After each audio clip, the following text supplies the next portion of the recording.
Hi, I'm Tony Russo, and this is In Case You Missed It from Kates-Boylston for the week ending Friday, January 24th, 2025. Bring on February. This episode is sponsored by Passages International.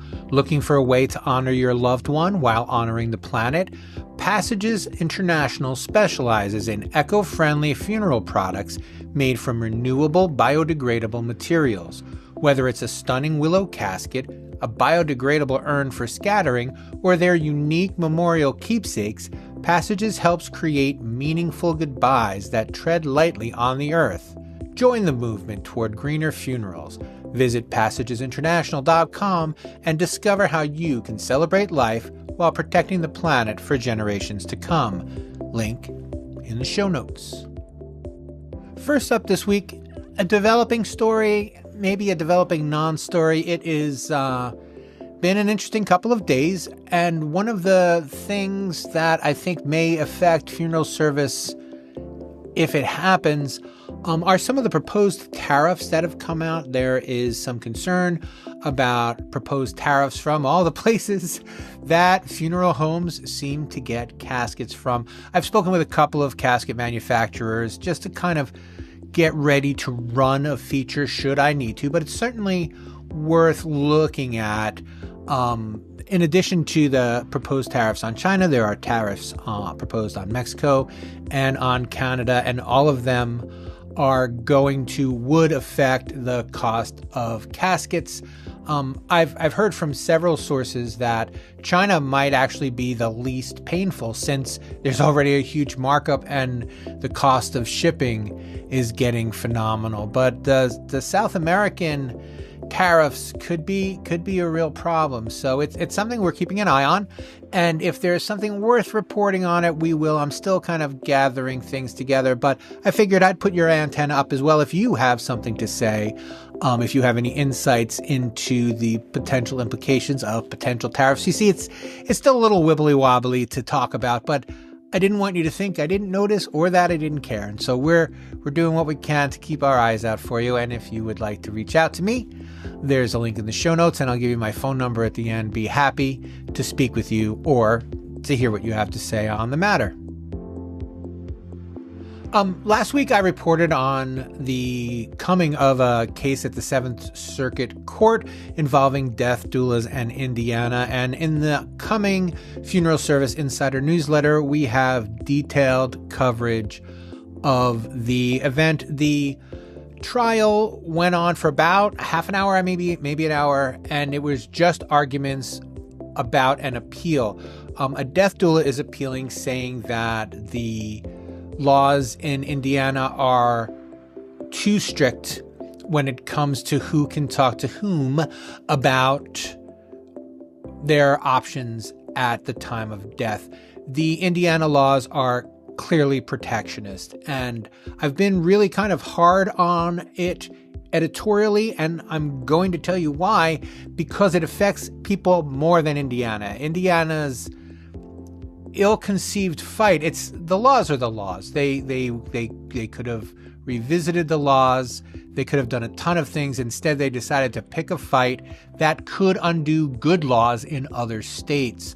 And that is always a problem. You're welcome to look into it yourself. There's a link to all of our coverage in the show notes. They are mostly, though, behind the paywall. If you are not a subscriber but would like to read any of our stories, this is the time to tell you that every 90 days you get 3 free articles from Funeral Service Insider, or from American Funeral Director, or from American Cemetery and Cremation for the small price of your email. So if you're interested in this story and you go to the website, you'll be able to see our coverage of all of this. I've been covering it for like 2 years, I think, at this point. I covered it in January of 23, I believe.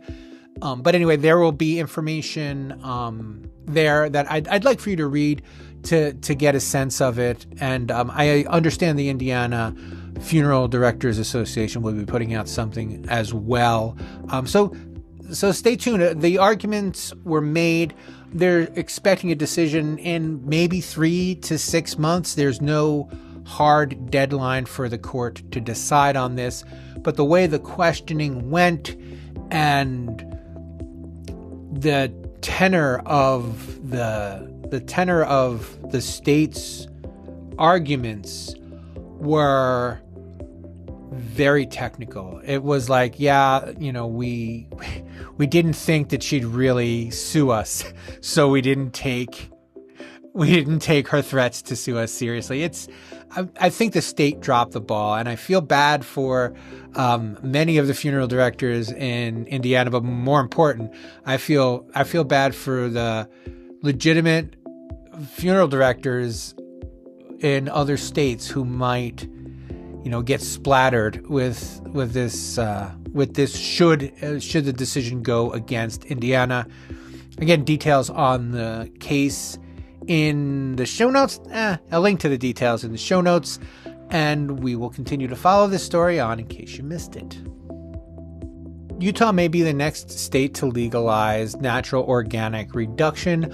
Senator Jen Plum of Salt Lake City is sponsoring a bill that would make the practice legal in Utah. The provision includes rules about not using the compost to raise food crops. And there are other practice rules. One of the really interesting things about natural organic reduction that is underreported because it's boring. I guess it's really hard to read, but it's also critical. There are very specific technical things that have to go on for natural organic reduction to take place. And that was always my beef with all of these states who were continuing to pass natural organic reduction with no provisions for how it should be done or where it should be done or by whom it should be done. A particular sticking point, I think we will recall, is in New York, where they're not even sure who's going to be allowed to do it, but it's legal. That's probably not the way to legislate new dispositions. But I've decided to lighten up on NOR this year thanks to a company called The Natural Funeral, which I did a story on back in October, and they have built vessels that they are willing and able to ship to funeral directors in states where it's legal for them to begin the natural organic reduction service. They have done in October, they had already shipped some to Arizona. They were planning to ship more. And what was interesting about this is when I had spoken with Kate Spade from Recompose, her take on it was that you needed to have maybe 10 to effectively run a natural organic reduction facility. And this other company thinks that it can be done with 4, and they've had success with it. And right now, Recompose is partnered with a bunch of funeral homes that are asking it, that are sending their decedents there and arranging shipping and things like that. And it's an imperfect solution. Is it green if you fly a body 3,000 miles to have it decomposed, especially if you drive, I guess, the remains back there? It's unclear whether or not you can move composted remains around in between the states. For instance, it's legal in New York, but it's not possible in New York.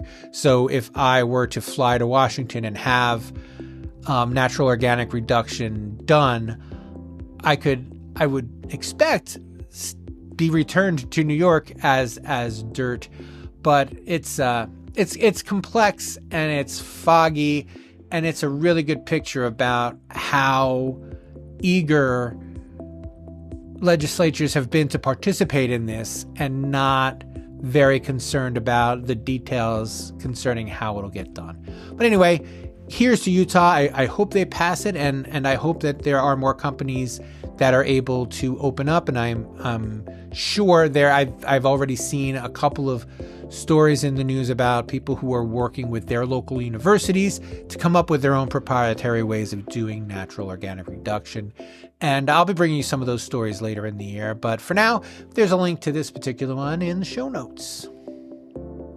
And of course, it wouldn't be a week of funeral news without reporting on Matthews and Barington's upcoming proxy fight. I'm recording this on Thursday night. I've received 2 emails. I haven't checked in a little while, but I've received a couple emails from Barington and one from Matthews in a kind of back and forth. Here's our case, here's our case, here's our case. And it's interesting to watch. And it's what's particularly interesting for, I think, funeral service in general, and certainly for me specifically, is there's not a huge downside for funeral service. The argument that they're having is whether Matthews should spend a lot more attention on its memorialization or not. Or should it stay diverse, or should it really focus more on memorialization? And that's really what kind of, I mentioned the tariffs in the beginning. That kind of, that throws another wrench into the works. So we'll see how it pans out. And I keep sending these, putting these releases from Matthews and from Barington together in simpler language and making them, as short as is reasonable, and posting them on Funeral Service Insider in the In Case You Missed It section, which is a free section. So I'll put a link to this story in the show notes. And who knows, by the time you click on the link, there could be more press releases there. It's been an interesting couple of weeks, and I'm hoping to do some more deep reporting before the proxy fight, which is set for February 20th. And when I do, I will let you know about it here and in the show notes. That will pretty much do it for this week. Speaking of the In Case You Missed It section, I also want to point you to the mergers and acquisitions section of Funeral Service Insider. That's another place we put a lot of stories for free for you to get to read. I didn't go through them this week because there were a bunch, and there are going to be a bunch if...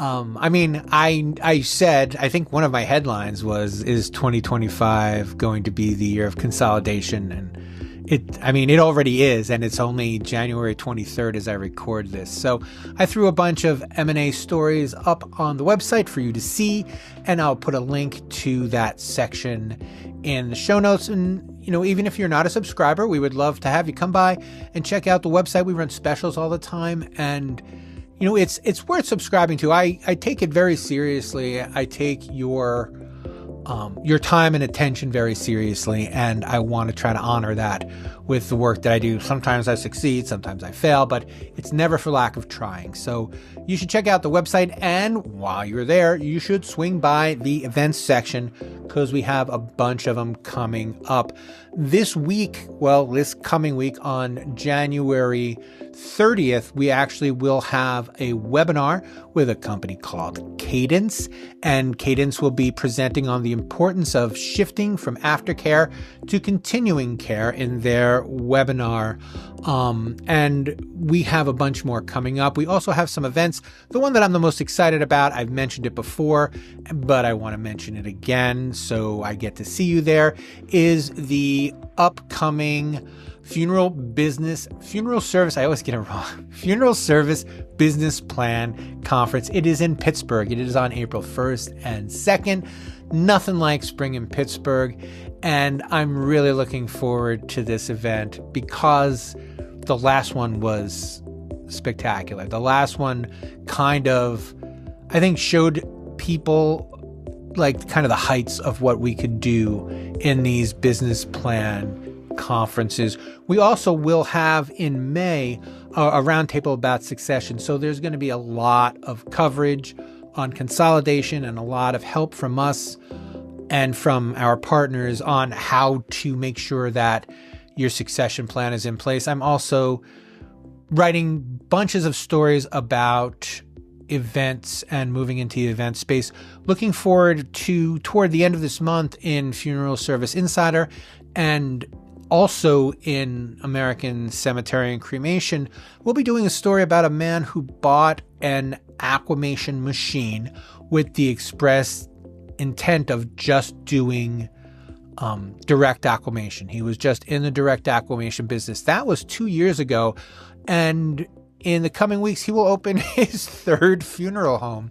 He is not a funeral director. He's not gone to mortuary school. He is more interested in the events surrounding the funeral homes and hires funeral directors because it's the rule.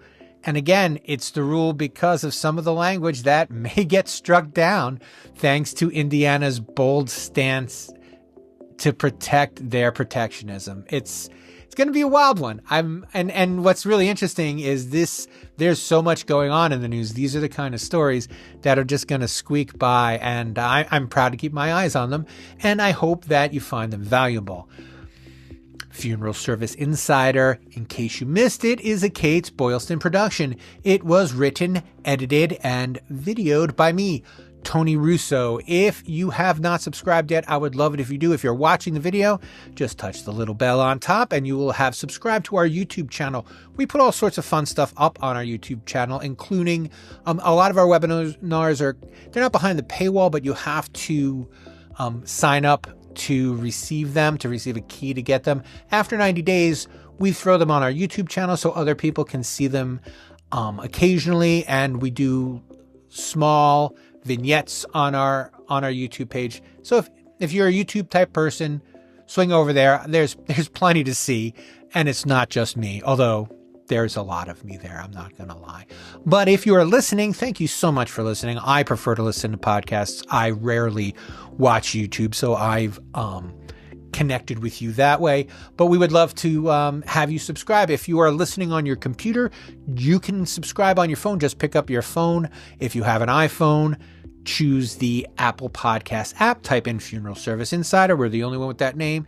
PAL will come up, hit the follow button, and then every time I put out a show, which has been like 3 days a week now, we will be having Wednesday and Friday shows every week for the foreseeable future. And of course, big regular episodes rather, on Monday. This Monday, it's actually Jim Luff coming out on January 27th, and he's going to be talking about the Credit Card Consolidation Act, which is complex and could be a really big deal. And I guess the bottom line question is, would you trade your rewards points for lower transaction fees? And that is a real devil in a deep blue sea question for funeral directors, many of whom, need or really treasure those points, but also don't love sending these monstrous checks to Visa, which has a monopoly-like control over transaction fees. But anyway, that's going to be a great show. I hope you listen to it. And if you're subscribed, you won't have to remember to check because it will be out on Monday morning at 5 a.m. When you wake up Monday morning, you can listen to Jim and I's conversation. Believe it or not, he does most of the talking. I'm a chatty guy. He's a chattier guy, but he's so interesting. It is absolutely worth the listen. So check that out on Monday. Thank you so much for your time, and we will check in with you next time on In Case You Missed It.